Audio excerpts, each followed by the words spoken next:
أشهد أن لا إله إلا الله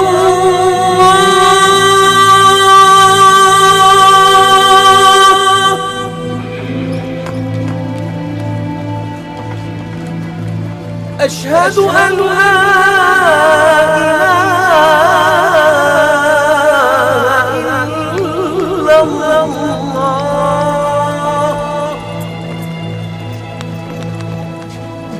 أشهد أن محمدًا رسول الله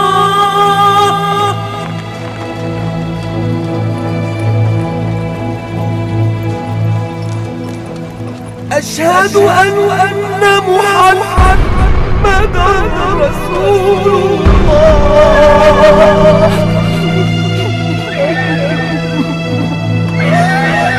حي على الصلاة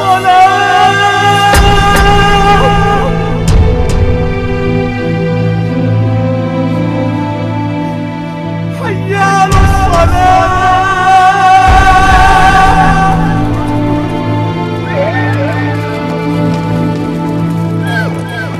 حي على الفلاح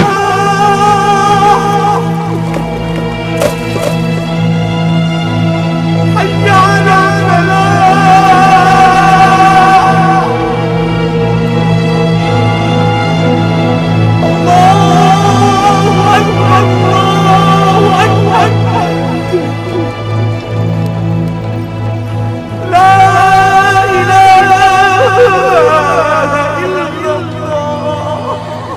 من كان يعبد محمدا فإن محمدا قد مات، ومن يعبد الله فإن الله حي لا يموت.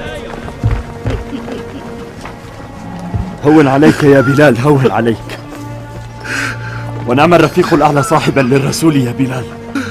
فارقنا الحبيب يا أسامة، فارقنا الحبيب يا أسامة. هيا إلى الصلاة يا بلال، هيا إلى الصلاة. هي وصية رسول الله صلى الله عليه وسلم إلى يوم القيامة. هيا. جراح الأمة الثكلى تنادي فهبوا يا بني قومي أسود.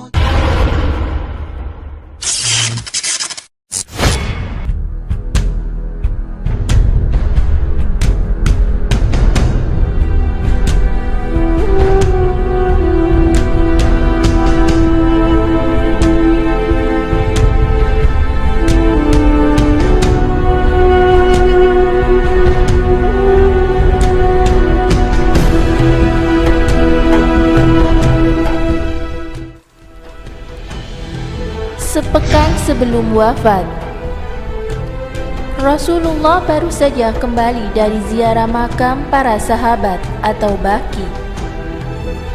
Ketika Jibril menemui beliau dan mengajukan dua pilihan, apakah Rasulullah menginginkan dunia dan segala isi kandungannya, atau bertemu dengan Allah? Dan Rasulullah memilih pilihan kedua. Setibanya di rumah, Aisyah radhiyallahu an menyambut Rasulullah seraya berkata, "Wahai Rasul, kepalaku pusing." Rasulullah pun tersenyum. "Demi Allah, wahai istriku, kepalaku juga pusing sekali." Lalu Rasulullah bertanya kepada Aisyah sambil bersenda gurau, "Apa yang menjadi beban pikiran bila engkau meninggal duluan sebelum aku?" Sambil bersenda mesra, Aisyah menjawab, "Demi Allah, jika kemudian wahai Rasulullah, engkau tinggal kembali ke istri-istrimu yang lain." Rasulullah tersenyum mendengar jawaban Aisyah, dan beliau tidur pada malam itu dalam keadaan sakit. Inilah permulaan sakit Rasulullah yang menyebabkan wafatnya beliau. 5 hari sebelum wafat. Seperti biasanya, Rasulullah mengunjungi istri-istrinya secara bergiliran. Dan setibanya di rumah Maimunah radhiyallahu an, sakit beliau tiba-tiba bertambah parah. Lalu Rasulullah memanggil istri-istrinya untuk berkumpul. Ia meminta izin agar boleh dirawat di rumah Aisyah radhiyallahu an. Keadaan Rasulullah semakin parah. Beliau terpaksa dipapah oleh Fadil bin Abbas dan Ali bin Abi Thalib menuju ke rumah Aisyah. Sedang kedua kaki beliau sudah tidak boleh menapak di tanah. 4 hari sebelum wafat, Rasulullah meminta dibawakan untuknya 7 bejana berisi air dari 7 telaga yang berbeda. Dalam posisi duduk, Rasulullah dimandikan dengan air tersebut. Karena merasa pusingnya agak berkurang, Rasulullah keluar dan berkhutbah di hadapan umatnya. Dan pada hari itu juga, Rasulullah masih sempat sholat maghrib berjamaah bersama para sahabat. Itu merupakan khutbah terakhir Rasulullah dan sholat terakhir beliau bersama para sahabat dan pengikutnya. 1 hari menjelang wafat, Rasulullah membebaskan semua hamba sahayanya dan menghibahkan seluruh peralatan perangnya kepada kaum muslimin. Tidak ada yang tersisa dari harta beliau kecuali disedekahkan semuanya. Hari wafatnya Rasulullah. Ketika kaum muslimin sedang menunaikan sholat subuh berjamaah dan Abu Bakar radhiyallahu an bertindak sebagai imam, Rasulullah membuka pintu rumahnya yang bersebelahan dengan jamaah sholat. Rasulullah tersenyum melihat para sahabatnya mendirikan sholat. Beliau teringat perjuangan menyebarkan Islam yang telah beliau tempuh bersama para sahabatnya selama 23 tahun. Abu Bakar dan sebagian jamaah sadar kalau Rasulullah sedang memperhatikan mereka di depan pintu rumahnya. Nyaris saja Abu Bakar melangkah mundur sebagai isyarat agar Rasulullah mengimami mereka. Namun Rasulullah berkata, "Teruskan sholat kalian." Rasulullah tersenyum dan menutup kembali pintu rumahnya. Itu adalah kali terakhir para sahabat melihat Rasulullah sebelum beliau wafat.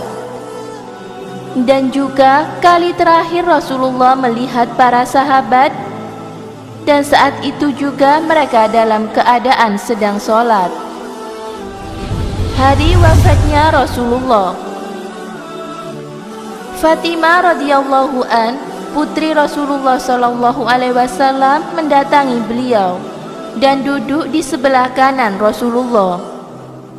"Selamat datang wahai putriku," sapa Rasulullah. Lalu beliau membisikkan sesuatu kepada Fatimah.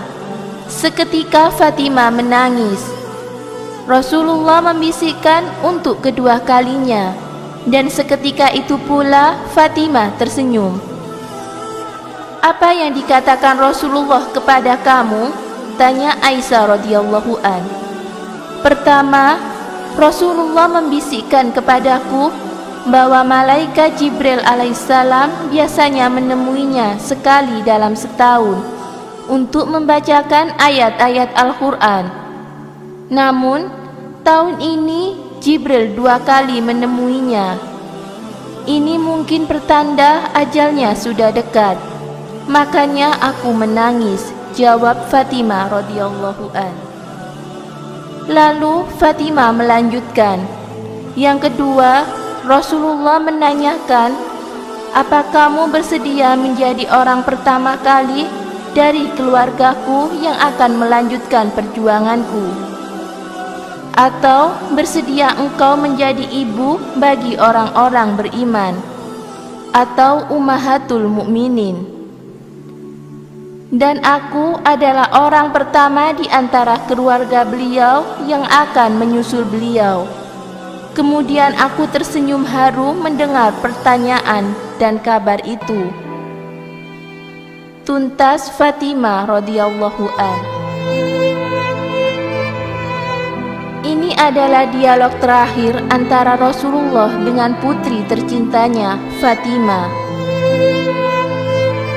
Saat-saat wafatnya Rasulullah. Di saat-saat terakhir datang Abdurrahman bin Abu Bakar atau kakak dari Aisyah radhiyallahu an. Dan ia membawa siwak atau kayu yang biasa digunakan untuk membersihkan gigi. Aisyah melihat Rasulullah memperhatikan siwak tersebut, dan lewat isyarat istrinya tahu kalau beliau sepertinya ingin bersiwak ketika itu. Aisyah radhiyallahu an langsung tanggap dan mengambil siwak untuk Rasulullah. Lalu Rasulullah bersandar di pangkuan Aisyah, dan bersiwak adalah pekerjaan Rasulullah yang terakhir sebelum menemui ajalnya. Setelah selesai bersiwak, Rasulullah memandang ke atas, dan bibir beliau bergerak pelan-pelan hingga Aisyah radhiyallahu an mendekatkan wajahnya dan mendengar Rasulullah berdoa, yang artinya, sebagaimana orang-orang yang telah engkau beri nikmat dari golongan para nabi, orang-orang yang jujur, para syuhada, dan para solihin. Wahai Allah, ampunilah dosaku, sayangilah aku, dan pertemukan aku denganmu, kekasihku yang maha tinggi. Wahai Allah, kekasihku yang maha tinggi. Wahai Allah, kekasihku yang maha tinggi. Wahai Allah, kekasihku yang maha tinggi. Selesai membaca doa di atas, Rasulullah membasuh wajahnya dengan air yang berada di sisi beliau dan kembali melafadzkan yang artinya, sesungguhnya kematian itu akan menghadapi sakaratul maut. Wahai Allah, kekasihku yang maha tinggi. Wahai Allah, kekasihku yang maha tinggi. Wahai Allah, kekasihku yang maha tinggi. Pada saat malaikat ingin mencabut nyawa beliau masih memikirkan umat-umatnya. Ummati, ummati, sampai begitu sayangnya Rasulullah pada umatnya. Lalu Rasulullah pun menghembuskan nafas terakhirnya. Anas bin Malik radhiyallahu an mengisahkan, tiada hari yang paling indah dan cerah selain hari kedatangan Rasulullah ke Madinah, dan tiada hari yang lebih mendung dan muram daripada hari ketika Rasulullah sallallahu alaihi wasallam wafat di Madinah. Wallahu a'lam bishawab.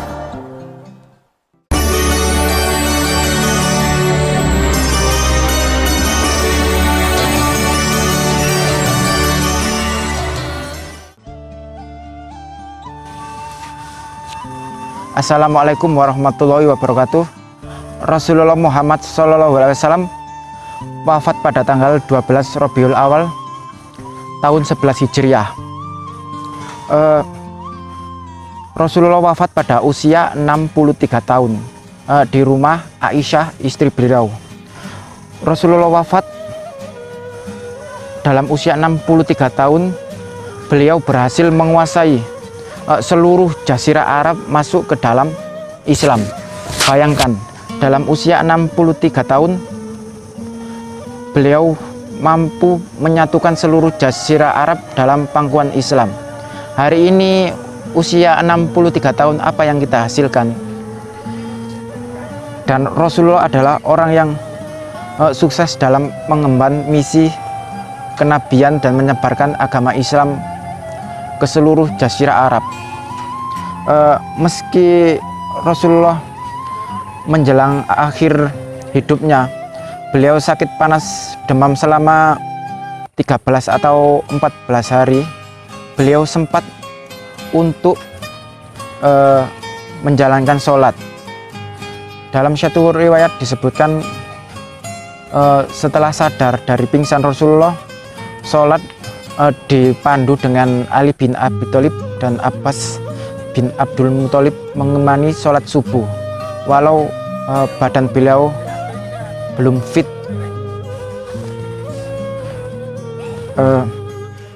Demikian itulah, semoga memberi manfaat. Wassalamualaikum warahmatullahi wabarakatuh.